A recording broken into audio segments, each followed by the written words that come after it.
you. Good afternoon. I must start by thanking UNRISD and FES for the invitation and the support.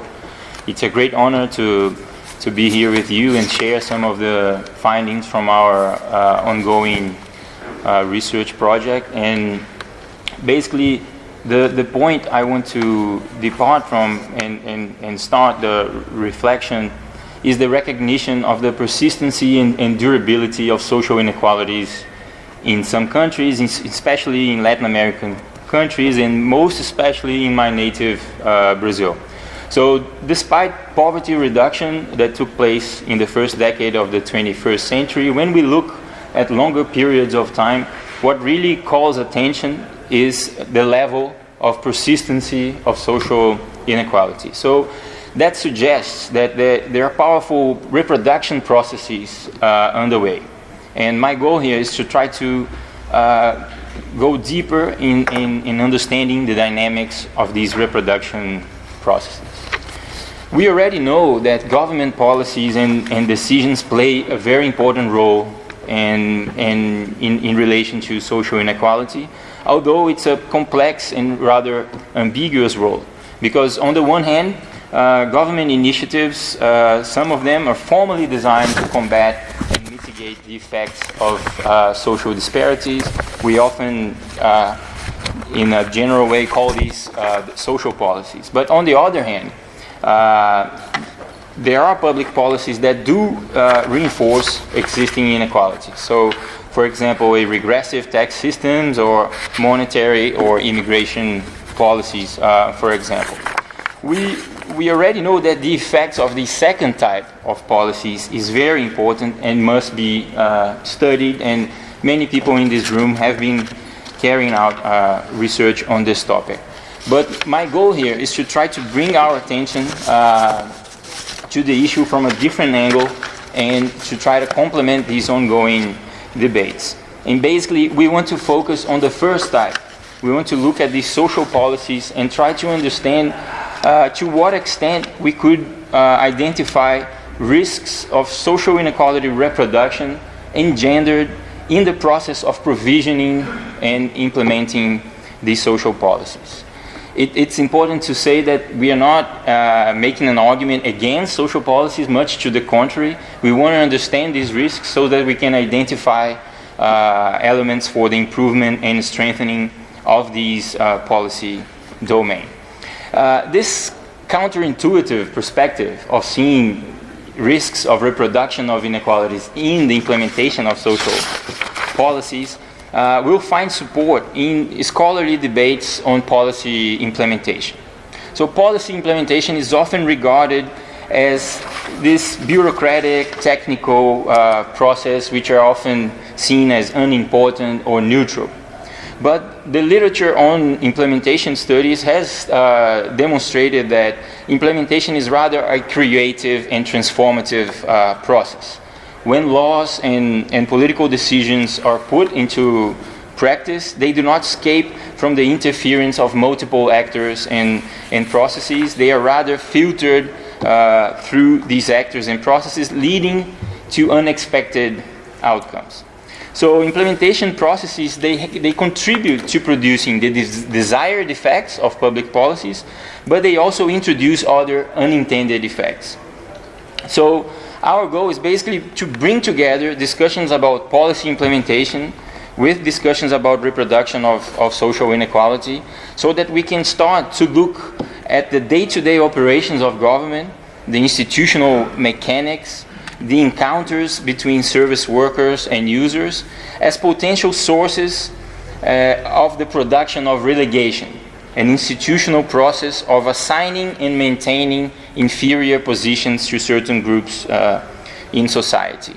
So we've been discussing in this conference how inequality is not a natural process, it's actually produced, and here we are trying to look at these micro events and micro processes of the day-to-day provision of public services to try to understand the stability of the macro processes. So basically our goal here is to identify and take inventory of these different mechanisms, these processes that take place in the delivery of services that might contribute with risks to inequality reproduction. And in terms of methods, we basically are doing a comparative analysis of 23 case studies of policy implementation in Brazil and Mexico. These cases have been collected through the work of a research network. So we have researchers doing these case studies in the different countries, and we are receiving more cases now from Argentina, Colombia, Peru, Chile. And basically we look into these cases and try to understand these processes, and we compare across the cases. So all the 23 cases, they share a commonality of being public programs or services that interfere directly or indirectly with the poor or other vulnerable segments of the population. But they vary a lot in terms of policy domains. We have cases in social assistance, healthcare, education, housing, infrastructure, and so on. So by looking at these cases, we happen to identify a parsimonious set of mechanisms which provide us with an analytical cartography of the risks of inequality reproduction in policy implementation. So the figure you see in the slides depicts the policy process as starting from objectives of social inclusion and protection, typical objectives of social policies, which are then filtered through implementation processes, leading to the non-intended effects that can be both material and symbolic effects that will contribute to the reproduction of inequalities. But we want to focus precisely on the mechanisms at the center of the figure. And we identify 5 mechanisms which are grouped into dimensions of analysis. These dimensions, they follow the insights from the implementation literature. And the first one we call institutional design in governments. We'll call attention to the mechanisms that take part in the institutional arrangements that support implementation processes. The organizations, the instruments, the resources, and how they are coordinated in the effort of implementation. And the second dimension will bring us to pay attention to the behaviors and practices of frontline implementation agents. So we're talking about social workers, teachers, healthcare workers, and so on, and how they interact with users and beneficiaries of these programs. So in order to make full justice to the analysis, it would be important to bring all the different cases we have studied, but we don't have time. So to be short, I'm only going to focus on one type of program which you already know well, which is the conditional cash transfer programs, which has already been discussed here this morning. And this type of program is implemented both in Brazil and Mexico for quite a long time. There's a lot of evaluations on them. And so I'm going to use these examples to run through the mechanisms very quickly. So the first mechanism you see on the table there is representation and power imbalances. So it calls attention to which are the organizations entitled to get involved and have their interests and points of view institutionally represented, and how power and resources are distributed among these organizations. So in the case of the Conditional Cash Transfer Program in Brazil, it's coordinated by the Ministry of Social Development in articulation with local governments and mediated by a state-owned bank which is responsible for making the transfers to the beneficiaries. So in general, the program is regarded as highly successful. But when it comes to rural, traditional, and indigenous populations, the physical distance of the beneficiaries to the bank branches, for example, expose them to risks as they have to bear the burden of traveling far distances, and they become targets of thefts and mishappenings. And this fact, although it's publicly recognized, nothing happens about it because this type of group and segment has no institutional representation in the discussion of the program. So they are beneficiaries, but the benefit of the program exposes them to risks. The second mechanism is instrumentation and meaning fixation. It refers to the objects, rules, protocols, indicators, information systems that take part in the implementation process. They are often overlooked as unimportant as neutral bureaucratic procedures.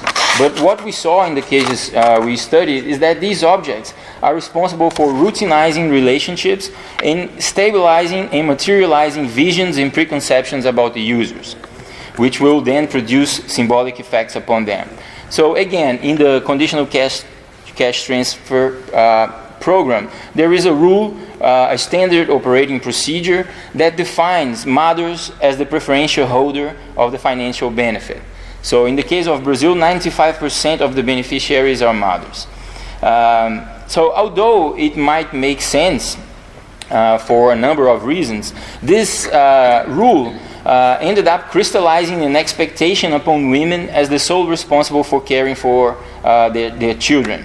So in addition to reinforcing gender stereotypes, the holder of the benefit is also responsible for all the bureaucratic procedures associated to the program. So it consumes their time and amplifies their disadvantages in the labor market and reduces their future opportunities. Now we move to the second dimension of analysis, and we look at the practices and interactions between service workers and users in the front line of public services. The first mechanism here we observe is resistance. So social policies and programs are often based on formal norms and guidelines aimed at creating favorable conditions for including the poor, for tolerance towards difference, or focalization upon special vulnerable segments of the population.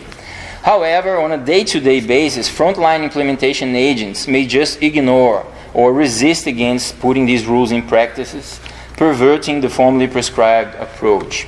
So in the example that we are using, the conditional cash transfer program, we observe that in the local implementation of the program, that despite the central government norm that formally defines that self-declaration of income is the main rule that should define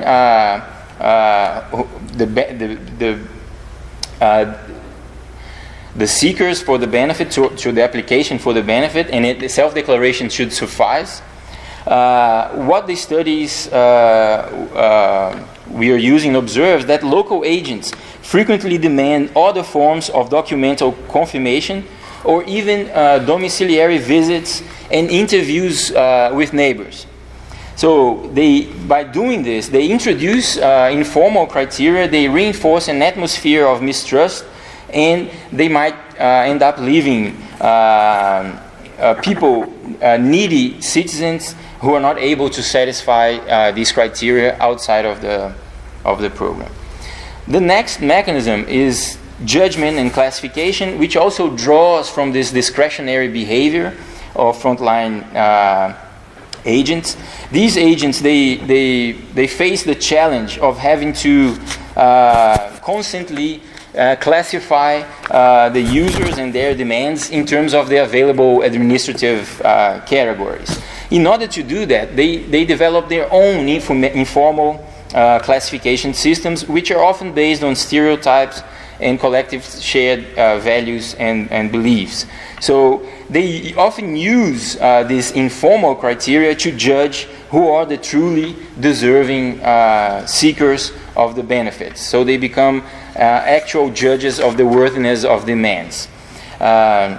As a result, again, through the operation of these informal criteria, people who effectively should be target of these policies may remain left outside, depending on the values and beliefs of these implementation agents. And finally, the last mechanism, and I have to hurry here, it's about moral regulation. It has to do with the implications of being a beneficiary of a social program and seeking to maintain it.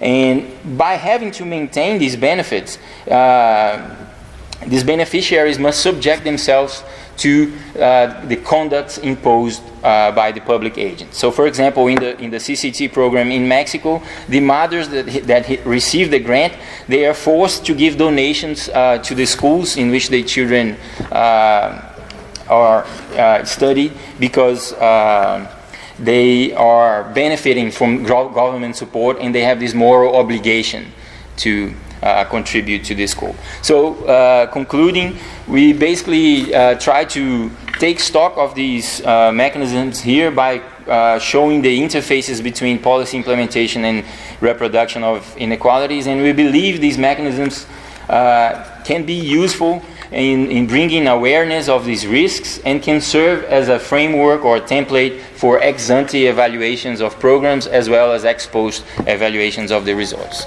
Thank you very much.